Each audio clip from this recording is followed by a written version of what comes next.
Capítulo número 6. Tic, tic, tic. Sam sintió la tentación de levantarse, mirar por la ventana y encontrarse cara a cara con la criatura, pues estaba impaciente por saber qué aspecto tenían. Sin embargo, era evidente que aquellos seres eran violentos y un enfrentamiento supondría un ataque y el consiguiente tiroteo, lo que llamaría la atención de los vecinos y de la policía. No podía poner en peligro su escondite, ya que no tenía otro lugar a donde ir.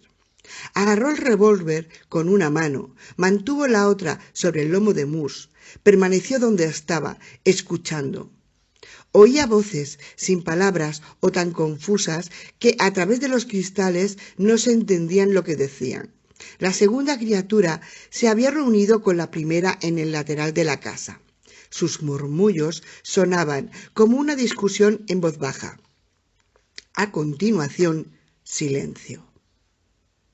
Sam permaneció en cuclillas durante un rato, a la espera de que las voces continuaran o que la bestia de ojos ámbar tamborileara una vez más sobre el cristal. Pero no ocurrió nada. Por fin, como los músculos de las pantorrillas y los muslos se le empezaban a entumecer, apartó la mano de Moose y se levantó. Casi esperaba que el monstruo estuviera allí con el rostro deformado pegado contra el cristal, pero no había nadie. Acompañado del perro, entró en todas las habitaciones de la planta baja y miró por todas las ventanas. No le hubiera sorprendido encontrar a las criaturas tratando de entrar por alguna parte. Aparte del sonido de la lluvia sobre el tejado y del gorgojeo en los canalones, la casa estaba en silencio. Supuso que se habían marchado y que su interés por la casa había sido casual. No le buscaban a él, sino una presa. Era probable que le hubieran visto en la ventana y no le habrían dejado escapar si él les hubiera visto. Pero, al parecer, habían decidido que no podían arriesgarse a romper cristales y provocar un enfrentamiento ruidoso en el centro del pueblo. Eran seres cautelosos, muy rara vez emitían uno de sus misteriosos gritos que pudieran llegar a Moonlight Cove, solo cuando les asaltaba alguna urgencia incontenible. Y hasta el momento, por lo general, habían limitado sus ataques a gente relativamente aislada. De nuevo en el salón, depositó otra vez el revólver en la pistolera y se acomodó en el sofá. Moose le miró durante unos instantes como si no creyera que él pudiera dormir después de ver lo que rondaba por la lluvia. Algunas de mis pesadillas son peores de lo que se está produciendo por ahí esta noche, dijo al perro. Si me acordara con facilidad, lo más probable es que nunca volviera a dormir. El can bostezó y caminó hasta el vestíbulo, donde entró en el ascensor. El motor ronroneaba mientras subía a Moose al piso superior. Mientras esperaba a que acudiera el sueño, Sam trató de ahuyentar las pesadillas concentrándose en algunas imágenes. Buena comida mexicana, Guinness negra y Goldie Hawn. Lo ideal sería soñar que se encontraban en un restaurante mexicano en compañía de Goldie, más atractiva que nunca, y que reían y bebían Guinness. En cambio, cuando se quedó dormido, soñó con su padre, un alcohólico malhumorado en cuyas manos había caído a la edad de 7 años, después de que su madre muriera en el accidente de coche. Capítulo número 7. Acurrucada entre los sacos en la parte posterior de la camioneta del jardinero, Chrissy se despertó al escuchar el crujido de la puerta automática del garaje. Estuvo a punto de dar un salto y descubrirse, pero al recordar dónde estaba, escondió la cabeza debajo de la última media docena de sacos que utilizaba como mantas. Oía la lluvia que caía sobre el techo y que se deslizaba por el camino de gravilla del otro lado de la puerta, chisporroteando como miles de lonchas de bacon sobre una inmensa sartén. Chrissy estaba hambrienta y aquel sonido le abrió más el apetito. ¿Has cogido mi fiambrera, Sarah? Chrissy no conocía lo suficiente al señor Eulán como para reconocer su voz, pero supuso que era él, ya que Sarah Eulan contestó de inmediato: Ed, me gustaría que volvieras a casa después de dejarme en la escuela. Tómate el día libre, no deberías trabajar con este día tan asqueroso. Bueno, no puedo cortar el césped debajo de este aguacero, dijo, pero sí puedo hacer otros trabajillos. Me pondré el impermeable. Moisés hubiera atravesado el Mar Rojo con este impermeable sin necesitar de la ayuda de Dios. El aire fresco se filtraba sin necesidad a través de la arpillera y Chrissy notó un cosquilleo en la nariz. Temía estornudar.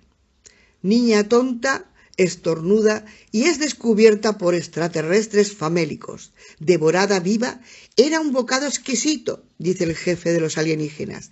Traednos más niñas rubias de 11 años. Sarah abrió la portezuela del pasajero, al otro lado del escondite de Chrissy, y dijo: «Pillarás un resfriado de muerte, Ed».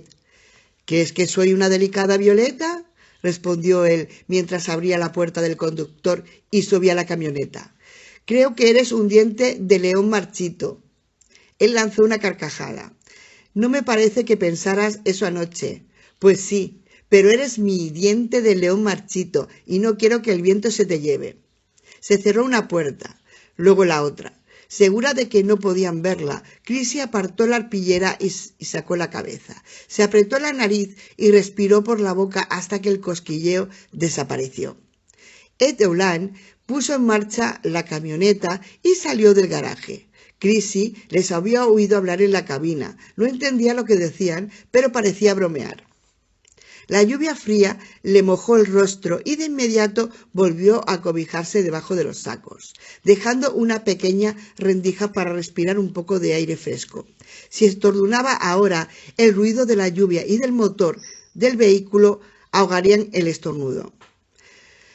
Pensando en la conversación que había escuchado en el garaje y oyendo al señor Eulan que se reía en la cabina, Chrissy creyó que podían confiar en ellos. Si fueran extraterrestres, no bromearían ni se dedicarían palabras cariñosas.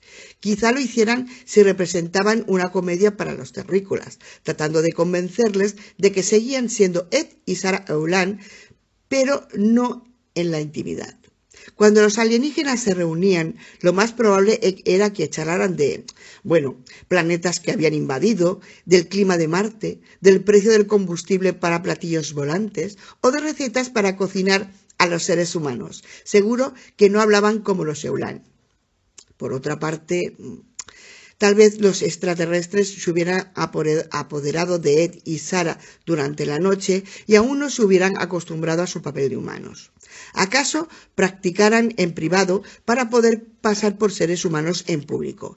Y se dejaran ver, seguro que desplegarían tentáculos o tenazas de langosta y se la comerían viva, o la inmovilizarían en una placa para llevársela a su planeta y colgarla en la pared del salón. O le quitaran el cerebro para conectarlo a la nave espacial y utilizarlo como sistema de control barato para la cafetera. En plena invasión extraterrestre no había que fiarse de nadie hasta estar muy segura. Decidió seguir el plan original. Los sacos de fertilizantes y herbicidas apilados a ambos lados de su nicho de arpillera le protegían un poco de la lluvia, pero empezaba a empaparse y a sentir frío. Se asomaba de vez en cuando para ver dónde estaban.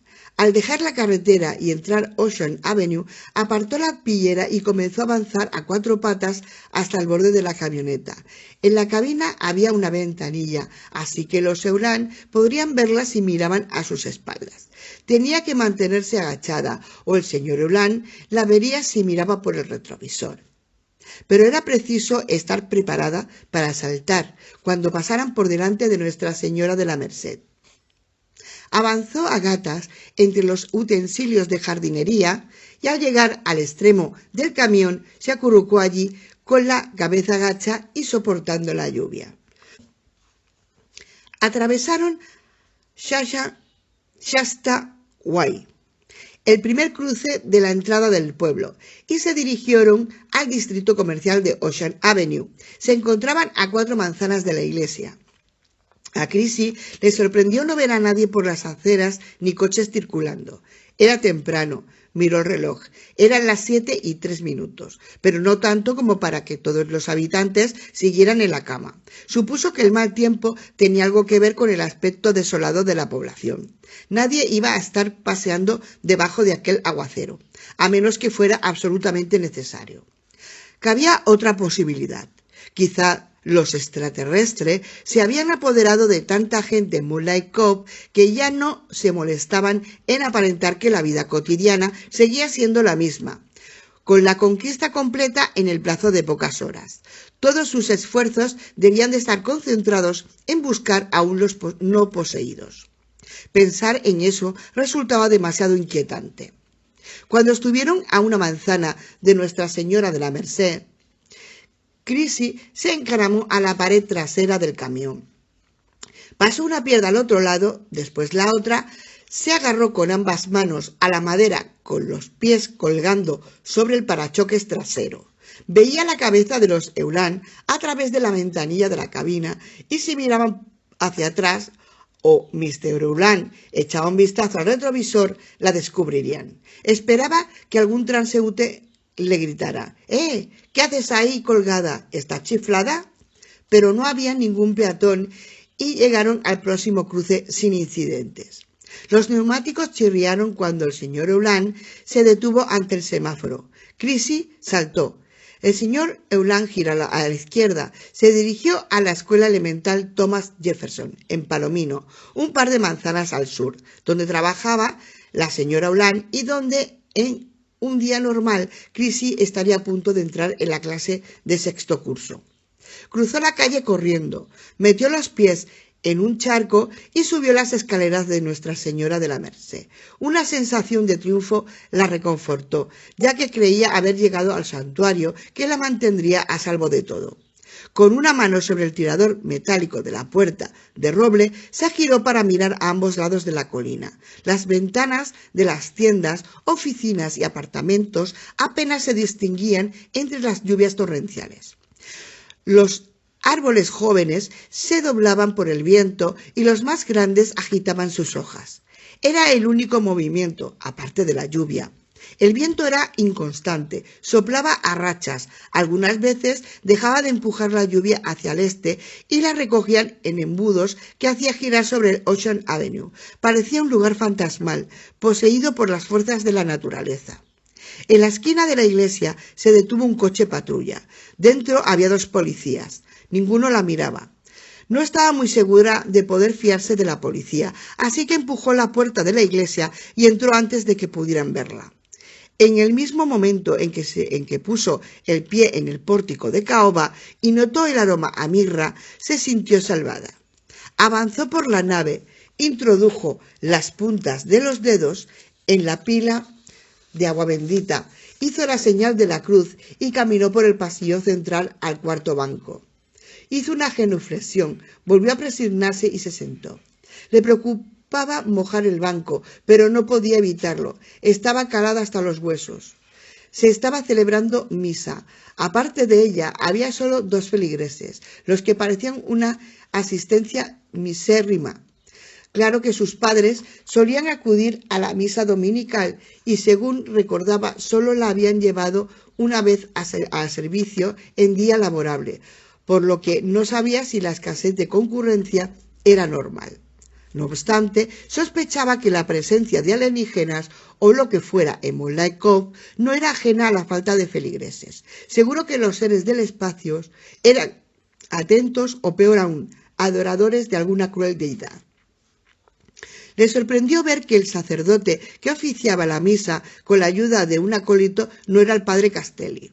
Era el joven cura que la archidiócesis había asignado al padre Castelli en agosto. Se llamaba O'Brien. Su nombre de pila era Tom y, siguiendo el ejemplo de su rector, invitaba a los feligreses a llamarle padre Tom. Era agradable, aunque no tan simpático, inteligente ni divertido como el anciano padre Castelli. Tampoco él podía llamarle por su nombre de pila. ¿Podrían ellos llamar al sumo pontífice Papa Juan? Sus padres habían hablado algunas veces de lo mucho que había cambiado la iglesia y les gustaba que se hubieran modernizado. Dentro de su corazón conservador, a Crisi le hubiera gustado nacer y crecer en los tiempos en que la misa se celebraba en latín, solemne y arcana, cuando el servicio no incluía el tonto ritual de darse la paz con los vecinos de banco. Una vez había asistido a una misa en la Catedral de San Francisco cuando estaban de vacaciones y le habían parecido una ceremonia muy especial, en latín, celebrada según la antigua liturgia, y le había encantado. Se fabricaban aviones cada vez más veloces. La televisión había pasado del blanco y negro al color. Se salvaban vidas gracias al perfeccionismo de la medicina. Los pesados discos eran ahora compactos y esos cambios eran deseables y buenos. Pero había cosas en la vida que no debían cambiar, cuya calidad de inmutable era precisamente su virtud. Si uno vivía en un mundo de cambio constantes y rápidos en todo, ¿dónde buscar estabilidad, un remanso de paz y tranquilidad entre la actividad febril? Aquella verdad era tan evidente que ella no entendía por qué los mayores no se daban cuenta. Algunas veces los adultos eran duros de mollera. Permaneció solo un par de minutos en el banco, lo suficientes para pedir a la Virgen que la protegiera y para asegurarse de que el padre Castelli no estuviera en algún lugar de la nave o en ninguno de los confesionarios. Después se levantó, hizo una genuflexión, volvió a santiguarse y salió al pórtico, donde las bombillas en forma de vela parpadeaban en los candelabros de la pared. Abrió un poco la puerta y asomó la nariz a la calle. En aquel momento llegaba un coche de la policía. No era el mismo que había visto antes de entrar en la iglesia. Era más nuevo y en el interior solo había un hombre. Conducía despacio, vigilando las calles como si buscara a alguien. Cuando el coche patrulla llegó a la esquina de Nuestra Señora de la Merced, se cruzó con otro vehículo. Era un Chevrolet azul. En su interior iban dos hombres que miraban a izquierda y derecha, y también del Chevrolet y el policía no se saludaron. Crisi presentía que iban detrás de lo mismo. Los policías del vehículo particular se habían camuflado de paisanos para capturar a alguien. A mí, pensó ella. La buscaban porque sabía demasiado. Porque ayer por la mañana en el salón había visto la transformación de sus padres. Ella era el único obstáculo para la conquista de la raza humana, y tal vez también porque sería sabrosa estofada con patatas de Marte. Hasta entonces, pese a que sabía que seres de otro planeta se estaban apoderando de la Tierra, no tenía ninguna prueba de que se comieran a los terrícolas, aunque creía que era lo lógico. Una vez el coche patrulla y el Chevrolet hubieron pasado, empujó la pesada puerta y sacó la cabeza. Miró a ambos lados de la calle para asegurarse de que nadie la viera. Salió e hizo una carrerilla hasta la esquina de la iglesia. Siguió por la pared lateral hasta la rectoría. La casa de 2 plantas era de ladrillo y contaba con dinteles de granito labrado y una entrada principal pintada de blanco con aleros festoneados. Ello le daba una apariencia respetable que la convertía en la residencia perfecta para un sacerdote. Los viejos plátanos del camino la protegían algo de la lluvia, pero ya estaba empapada. Al llegar a la puerta, sus zapatillas de tenis rechinaban. Se disponía a pulsar el timbre cuando le asaltó una duda. ¿Y si se metía en una guarida de alienígenas? Una posibilidad poco probable, pero a tener en cuenta. También pensó que el padre O'Brien debía celebrar la misa para que el padre Castelli, un trabajador incansable, pudiera dormir un poco más y en tal caso no le gustaría despertarle. La pequeña Crisi, pensó la niña, valiente y lista como una ardilla, era sin embargo demasiado educada para su propio bien. Mientras se encontraba frente a la puerta de la rectoría, reflexionando sobre la conveniencia de una visita a aquella hora tan temprana, fue capturada por los hambrientos extraterrestres de 9 ojos y devorada en el acto. Por suerte, estaba demasiado muerta para escuchar la forma en que eructaban y venteaban después de habérsela comido, ya que hubieran ofendido su refinada sensibilidad. Llamó al timbre 2 veces. Un momento después, una silueta desmañada apareció detrás de la cristalera emplomada de la parte superior de la puerta. Estuvo a punto de darse la vuelta y huir, pero se dijo que los cristales distorsionaban la imagen y que la figura del otro lado no tenía nada de extraño. El padre Castelli abrió y parpadeó al verla. Llevaba pantalones negros, camisa negra, el alzacuello blanco y un jersey gris gastado, de manera que no estaba acostado, gracias a Dios. Era un hombre bajito, no llegaba al 1,70 m y grueso, aunque no gordo, con el cabello negro y canas en las sienes. La nariz aguileña no bastaba para diluir el efecto de suavidad de sus otros rasgos que le daban el aspecto de bondad y simpatía. Volvió a parpadear. Aquella era la primera vez que Crisi le veía sin gafas y dijo: «Crisi». Sonrió y ella supo que había acertado accediendo a él, ya que su sonrisa era tranquilizadora, cálida y cariñosa. «¿Qué te trae por aquí, con este tiempo?» Miró a espaldas de la niña. «¿Dónde están tus padres?» «Padre», dijo, sin observar que se le quebraba la voz, «tengo que hablarle». «¿Algo grave?» «Sí, padre». «Horrible». «Entra, entra, estás empapada». La hizo pasar y cerró la puerta. «¿De qué se trata, pequeña?» «Forasteros, padre», dijo, tartamudeando por el frío. «Vayamos a la cocina, que es el lugar más caldeado de la casa. Estaba preparando el desayuno». «Mojaré la alfombra», dijo Crisi, indicando el tejido oriental que recorría el pasillo con madera a ambos lados. «Oh, no te preocupes por eso. Es vieja, pero todavía resiste. ¿Como yo? ¿Quieres una taza de chocolate?» Me estaba preparando el desayuno, incluido un cazo de humeante chocolate. Ella le siguió, agradecida, por el vestíbulo, que olía al ambientador de pino y limón y un poco de incienso. La cocinera era acogedora. Linóleo amarillo gastado en el suelo, paredes amarillas, armarios de madera oscura con tiradores de porcelana, mostrador de formica gris y amarillo. Había frigorífico, horno, microondas, tostador, abrilatas eléctrico, como en cualquier cocina, cosa que le sorprendió, aunque pensándolo bien no sabía por qué la había imaginado distinta. También los sacerdotes necesitaban electrodomésticos. No podían invocar a un ángel para que tostara el pan o esperar que un milagro removiera el chocolate. El aroma era delicioso, el cacao hervía, el pan se tostaba y sobre la cocina de gas se asaban salchichas a fuego lento. El padre Castelli le indicó una de las 4 sillas forradas de vinilo frente a una silla cromada con superficie de fórmica y luego una mesa. La cuidó como si ella fuera un pollito y él la clueca. Corrió escaleras arriba y volvió con 2 toallas de baño diciendo: «Sécate bien el pelo y las ropas con una de ellas y después envuélvete con la otra como si fuera un chal. Entrarás en calor».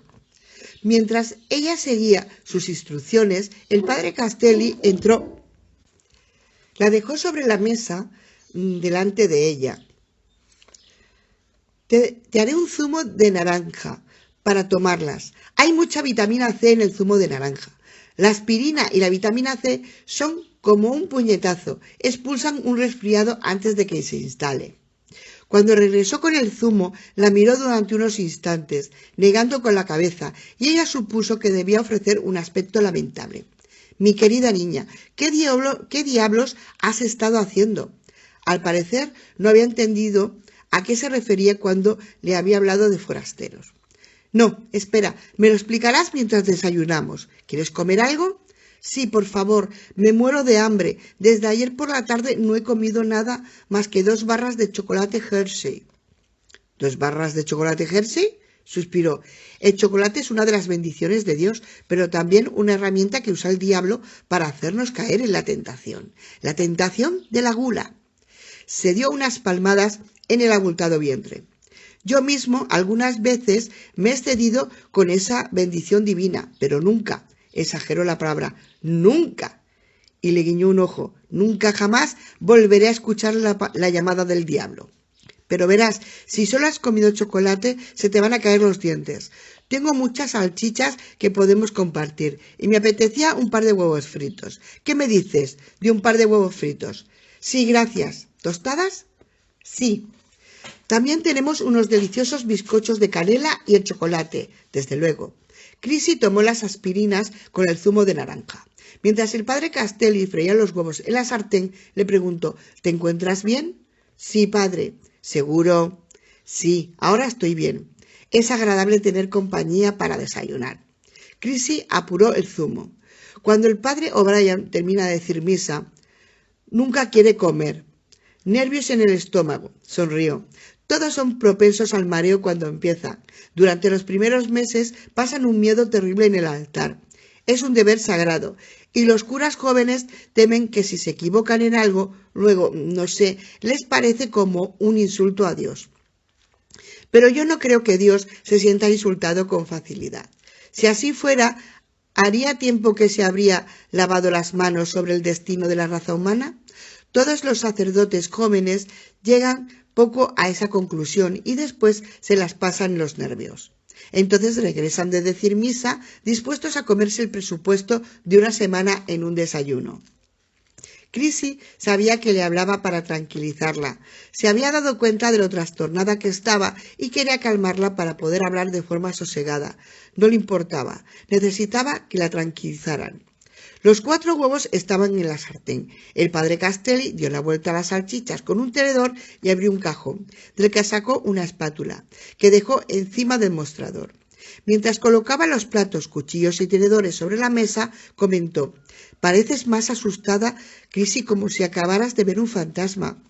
Ahora debes calmarte. Si después de tantos años de estudio y prácticas un joven cura puede estar asustado por cometer un error durante una misa, cualquiera puede asustarse de cualquier cosa. La mayoría de los temores los creamos en nuestra mente y podemos ahuyentarlos con la misma facilidad con que los inventamos. Este tal vez no, dijo ella. Ya lo veremos. Trasladó los huevos y las salchichas de la sartén a los platos. Por primera vez en 24 horas el mundo parecía bueno. Cuando el padre Castelli sirvió los platos y le indicó que comenzara, Chrissy suspiró con alivio y mucho apetito.